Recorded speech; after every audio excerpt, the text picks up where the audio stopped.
what happens?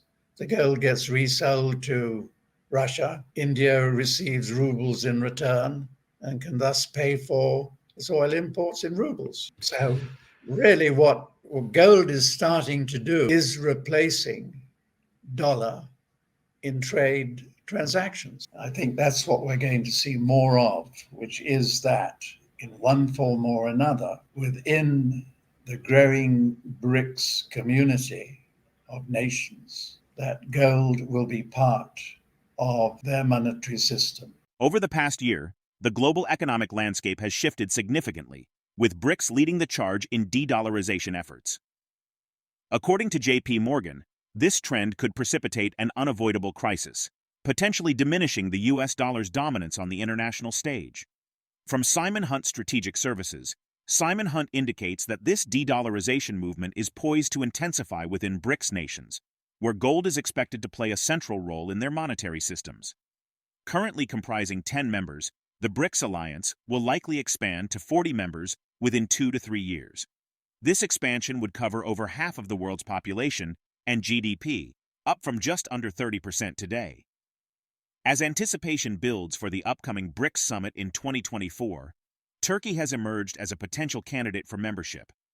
Reports suggest that Turkey could be part of the alliance's second expansion initiative within 2 years following its expressed interest in joining the bloc. With the BRICS economic alliance gaining traction, Russia has ascended to become the world's fourth largest economy in terms of purchasing power parity. SimonHunt notes that gold's increasing prominence suggests a substantial rise in its price. Gold is beginning to replace the dollar in trade transactions, as evidenced by India's use of gold to purchase rubles for oil imports. This precious metal has emerged as one of the top-performing assets this year, with its price surging by nearly 15% year-to-date. Retail investors, institutional funds, and central banks in developing countries have significantly accumulated gold, driving its price to new highs. Historically, the East, particularly China, has been a major buyer of gold, while the West has predominantly been a seller. However, the West is reconsidering its stance, recognizing the potential necessity to bolster its gold and dollar reserves. Central banks in developing countries across Asia have purchased the highest quantity of gold for their reserves since late 2022. Join us as we delve into SimonHunt's insights. To stay updated with our latest uploads, subscribe to our channel and activate notifications. Thank you.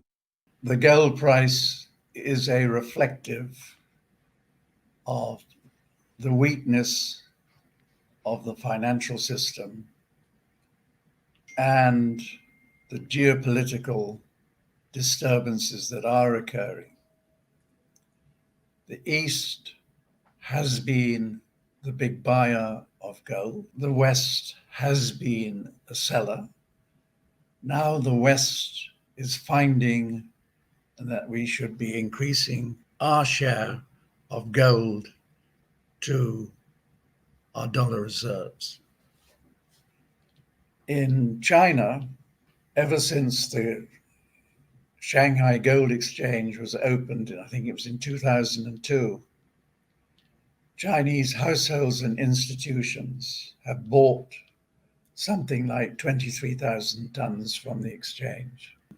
About 6 months ago, the PBOC created a system whereby households can buy physical gold from the Shanghai Gold Exchange through their bank accounts, and in fact, even on an installment basis. It's also interesting, gold is being used in some cases as the instrument of creating, for instance, India to buy enough rubles in order to pay for their oil imports. And at least between Russia and China, with Russia holding a large trade surplus, it is gold being held in the PBOC that acts as the differential account.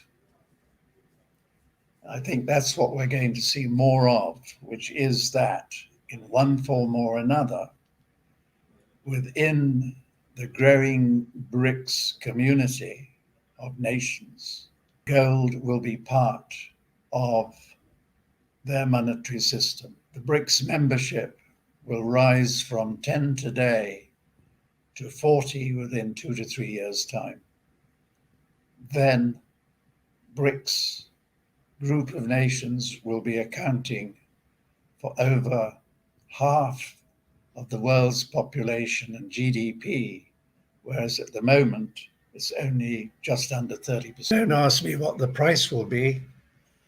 I'm not clever enough to answer that, but it'll be much higher than today. What happens? The gold gets resold to Russia. India receives rubles in return and can thus pay for its oil imports in rubles. So really what gold is starting to do is replacing dollar in trade transactions.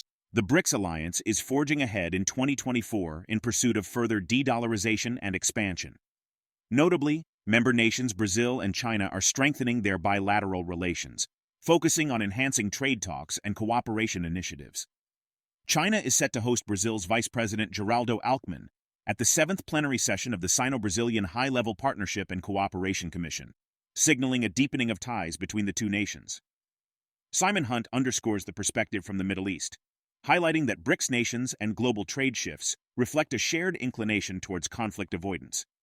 However, in contrast to this trend, Western powers, particularly Israel, appear to lean towards confrontation driven by security concerns.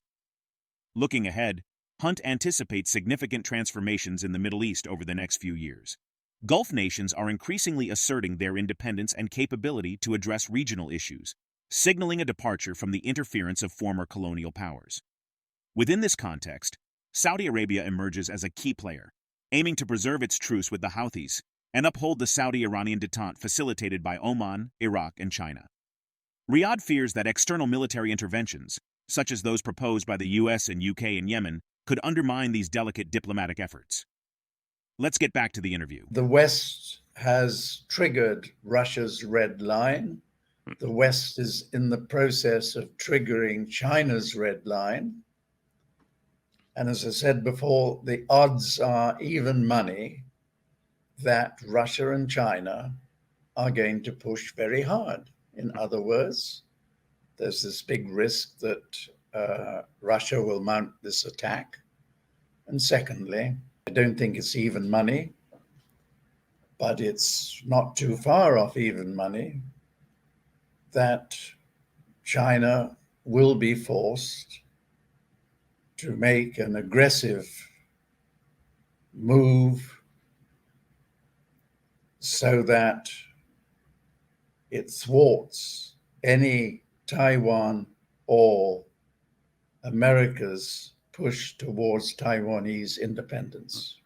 They don't want confrontation in the Middle East, but the West apparently does, and Israel, for its own existence, does as well. How is Russia and China going to respond?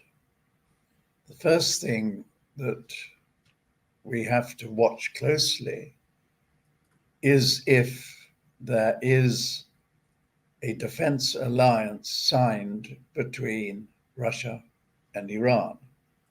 As I know it, as so far, I understand that that alliance has not yet been signed. But if it were to be signed, then any attack launched on Iran would immediately bring Russia into the equation, and probably China too.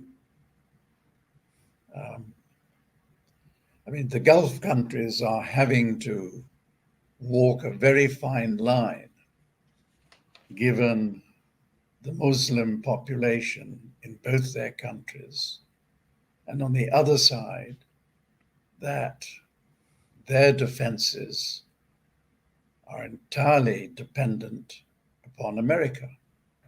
Repairs, up-to-dates, and the location of physical military people. So my guess is that it's going to require the crisis in the Middle East, should there be an attack on Iran, for the Gulf countries to force the exit of the colonialists. What you're seeing ever since the summit meeting in Riyadh, in October, November last year, the Arab leaders coming to Riyadh and being greeted warmly by MBS. I think over the next 2 to 3 years, there are going to be major changes in the Middle East, as Gulf countries are basically saying, we've matured enough so that we can look after our own problems, and we don't want the interference of the old colonial countries. Considering the contrasting perspectives on conflict avoidance and confrontation highlighted in the discussion, what steps do you believe are necessary to foster greater stability and cooperation on the global stage? Share your perspective in the comment section. If the video resonates with you, join our community by subscribing to our channel and enabling notifications with the bell icon. Thank you for being a part of our community.